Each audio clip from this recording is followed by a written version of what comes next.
सीधी बात आपकी स्पीकर ज्ञानचंद गुप्ता से कराऊंगा, जो लगातार पूरे सत्र का संचालन करते हैं। सर बिजी टाइम है, बस 2 मिनट आपके लेंगे। 11 बजे से सत्र शुरू हो रहा है। कल आपका जो, पहले तो मुबारकबाद सर, ई विधानसभा को लेकर लंबी मुहिम आपने चली और हमारी कम से कम 10-12 बार आपसे इस मामले में मुलाकात हुई, तो कॉन्ग्रेचुलेशंस टू यू सर। धन्यवाद जी, आपका भी बहुत बहुत स्वागत है। और जिस प्रकार से आपने जो ई विधानसभा करने के लिए आप सब साथियों का सहयोग मिला, उसके लिए भी मैं आप सबका धन्यवाद हूँ।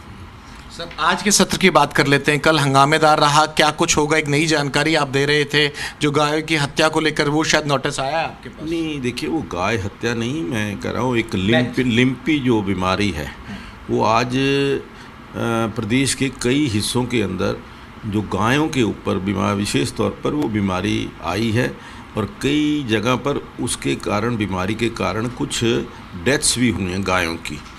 तो ये क्योंकि एक मुद्दा ऐसा है कि जो पूरे प्रदेश को प्रभावित कर रहा है, और अमित शाह जो कांग्रेस के विधायक हैं, उन्होंने इस एक कॉल टेंशन मोशन लगाया, तो उसको ऊपर हम चर्चा करेंगे कि बीमारी क्या है, उसको कैसे सरकार टैकल कर रही है, क्या क्या इंतज़ाम कर रही है या और क्या इंतज़ाम करने चाहिए, ये हम विधानसभा के अंदर चर्चा करेंगे। देखिए कोई भी विषय जनहित का है, जो सभी लोगों के हित का है, उसके ऊपर हम हमेशा चर्चा करने के लिए तैयार रहे हैं। और आगे भी मैंने अपने माननीय सदस्यों को ये निवेदन किया है, जो अपोजिशन के साथी हैं, कि विधानसभा के अंदर बैठ कर के चर्चा करें। केवल राजनीतिक शोशेबाजी कहूँगा या वॉकआउट, वैसे तो एक प्रक्रिया का ये हिस्सा है जो विधानसभा के अंदर विपक्ष वॉकआउट करता है, ये कोई यहाँ नहीं है, विधानसभा की कार्रवाई के अंदर अक्सर होता है। लेकिन हमें इस चीज़ों को अवॉइड करके चर्चा में ज़्यादा हिस्सा लेना चाहिए। डे ऑफ बिजनेस के हिसाब से सर और बता पाएँ, कुछ अमेंडमेंट बिल भी हैं, गीता भुक्कल भी एक प्रस्ताव ला रही हैं, और जो मुद्दा हमको अभी तक जो पता चला था सर, उसके मुताबिक खनन को लेकर बातचीत होगी, डीएसपी जो शहीद हुए थे उनको लेकर भी प्रस्ताव दिया गया। हाँ बिल्कुल, देखिए दूसरा जो मैंने कहा कॉल अटेंशन मोशन है, वो जो खनन माफिया के कुछ लोगों द्वारा डीएसपी की हत्या की गई थी, उसको लेकर के भी एक कॉल अटेंशन मोशन आया है, मैंने उसको एडमिट किया है और उसके ऊपर हम चर्चा करेंगे। तीसरा जो कांग्रेस के एक माननीय सदस्य की तरफ से पंजाब यूनिवर्सिटी में हरियाणा प्रदेश को हिस्सा मिलना चाहिए, जो पहले जैसे हिस्सा था वैसे इसका हिस्सा जो है बरकरार होना चाहिए, ये मुझे बड़ी खुशी है कि जिस विषय को लेकर के मैंने लगभग 8 महीने पहले ये आवाज़ उठाई थी कि पंजाब यूनिवर्सिटी के अंदर हरियाणा का जो हिस्सा है वो मिलना चाहिए। आज कांग्रेस की सदस्य की तरफ से ये प्रस्ताव आया है, मैं उसका स्वागत भी करता हूँ और मुझे पूरी उम्मीद है कि ये प्रस्ताव सर्वसम्मति से मंजूर होना चाहिए। सर कुछ अमेंडमेंट बिल्स भी देख पा रहे हैं डे ऑफ बिजनेस में, उनके बारे में भी दर्शकों को जानकारी मिल पाए, क्योंकि एक कार्य होता है विपक्ष के सवाल उठाना, एक कार्य होता है सरकार के द्वारा बिलों में अमेंडमेंट को लेकर बात। देखिए हाँ, देखिए लेजिस्लेटिव बिजनेस है, उसके अंदर जो बिल्स हैं एक अहम हिस्सा है। सरकार की तरफ से जो अमेंडमेंट बिल्स आते हैं, इसमें Haryana goods and service tax amendment bill 2022 है, इसके साथ ही code of criminal procedure Haryana amendment bill 2022 है, और इसके साथ साथ द हरियाणा अप्रोप्रिएशन बिल 2022। तो ये 3 बिल जो हैं आज विधानसभा की कार्रवाई का हिस्सा होंगे। ध्यानाकर्षण प्रस्ताव की जो लिस्ट है ये इंडियन नेशनल लोकदल की तरफ से, अभय चौटाला की तरफ से दी गई, लेकिन कल वाला मुद्दा आज फिर फंस जाएगा। तमाम कांग्रेस के विधायकों का जो ध्यानाकर्षण प्रस्ताव था आपने क्लब कर दिया। फिर जो कल जो हमें प्रोसीडिंग्स को देखकर समझ में आया, सब कह रहे थे कि अलग अलग विधायक जो कह रहे थे अलग अलग समय दिया जाए, तो आज भी एक ही मुद्दा है और करीब 8 से 10 विधायक एक ही मुद्दे पर अलग अलग समय चाहते हैं। देखिए विधानसभा की कार्रवाई नियमों के अनुसार चलती है। नियम में ये प्रावधान है कि हम जो स्थगन प्रस्ताव है, जो एडजर्नमेंट मोशन है, उसको कॉल अटेंशन मोशन में कन्वर्ट कर सकते हैं, और स्थगन प्रस्ताव पर भी विधानसभा के अंदर चर्चा होनी है, कॉल अटेंशन मोशन के ऊपर भी चर्चा होनी है।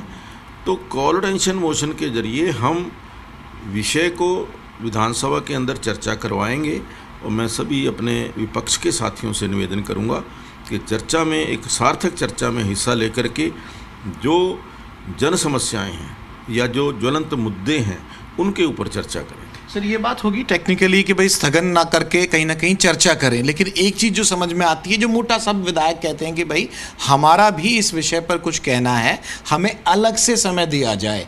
कल आपका जो प्रश्नकाल था तय समय से थोड़ा ज़्यादा चला, आज की जो समस्या ये कहीं ना कहीं विधायक सीधे तौर पर यही कहते हैं कि हमें अलग से समय नहीं देते स्पीकर साहब। ये बात कहना, जैसा अभी आपने कहा कि कॉल अटेंशन मोशन का समय होता है 30 मिनट्स, आधे घंटे के अंदर कॉल अटेंशन मोशन लगता है।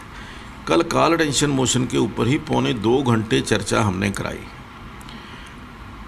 जो अगर पूरे का पूरा विपक्ष एक ही प्रस्ताव के ऊपर बोलना चाहे तो मैं समझता हूँ कि वो ठीक नहीं है।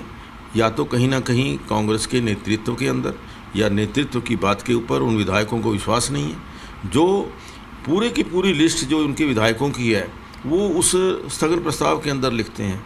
क्या जो नेता विपक्ष कहते हैं वो उनके माध्यम से जो उनकी आवाज़ है वो नेता विपक्ष नहीं रख सकते?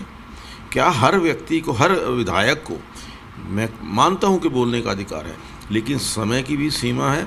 और समय की सीमा के बारे में जहां तक मैंने, ये जो समय सीमा थी, जो पहले मीटिंग का समय 4 घंटे होता था, हमने उसको 11 से 6 बजे तक 7 घंटे किया है। तो अगर हमें चर्चा नहीं करानी होती तो फिर हम समय क्यों बढ़ाते? मेरा ये मानना है कि विधानसभा की कार्रवाई नियमों के अनुसार, देखिए कॉल अटेंशन मोशन के ऊपर नियमों के अंदर प्रावधान है।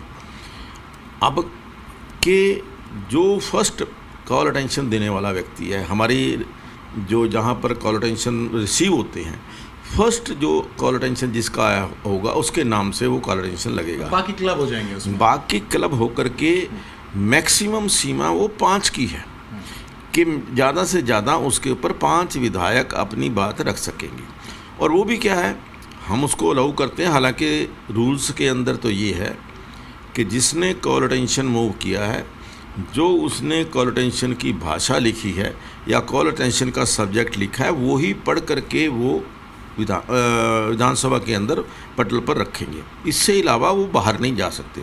लेकिन फिर भी जब उन्होंने कॉल अटेंशन रखा होता है तो फिर भी इधर उधर की या जो 100 सप्लीमेंट जो उनके साथ चीज़ें हैं वो जोड़ करके बात करते हैं। 24 घंटे का एक दूसरा, जो बाकी के 4 लोग हैं उनको केवल प्रश्न पूछने का अधिकार है as per rules of the विधानसभा के रूल्स के मुताबिक। लेकिन वो भी उसके ऊपर लंबा चौड़ा व्याख्यान या लंबी चौड़ी चर्चा जो है जब वो करते हैं तो उससे समय जो है वो बहुत ज़्यादा लगता है। और 18-18, 20-20 लोग अगर एक सब्जेक्ट, एक ही मुद्दे पर बोलेंगे तो मैं समझता हूँ कि वो अननेसेसरी है। और वो रिपीट करते हैं उसी बात को जो पहले उनके नेता ने कही है, वही बात को वो रिपीट करते हैं। बड़ी बात स्पीकर ज्ञानचंद गुप्ता जी कह रहे हैं कि साफ तौर पर कॉलिंग अटेंशन से कोई दिक्कत नहीं है, समय दिया जा सकता है। कोई आखिरी सवाल हो तो अभी स्पीकर साहब को निकलना है, जल्दी से आप पूछ सकते हैं। आज का सदन में जो कार्रवाई है, आज भी अगर हंगामेदार ये रहता है तो इससे कार्रवाई पे अगर कोई असर पड़ता है तो कितना बड़ा नुकसान ये पूरे हरियाणा के लिए हो सकता है? इसको कंट्रोल करने के लिए क्या इनका संदेश है? हंगामा को सर, हंगामा कैसे रोका जाए? कहीं ना कहीं संशय है, जो टीवी में बैठे हैं, जो तमाम दर्शक भी और हमारी जो टीम भी, वो कहती है कि भाई स्पीकर साहब के पास ये भी जिम्मेवारी है कि समय व्यर्थ ना हो और हंगामे में जो आपकी इच्छा भी होती है, आज भी कहीं ना कहीं लग रहा है कि टॉपिक ही ऐसे हैं कि हंगामा होगा आज भी। नहीं, देखिए, अगर सार्थक चर्चा हो तो ज़्यादा अच्छा है। हंगामा करना है तो उससे जनता को कोई फ़ायदा नहीं होता।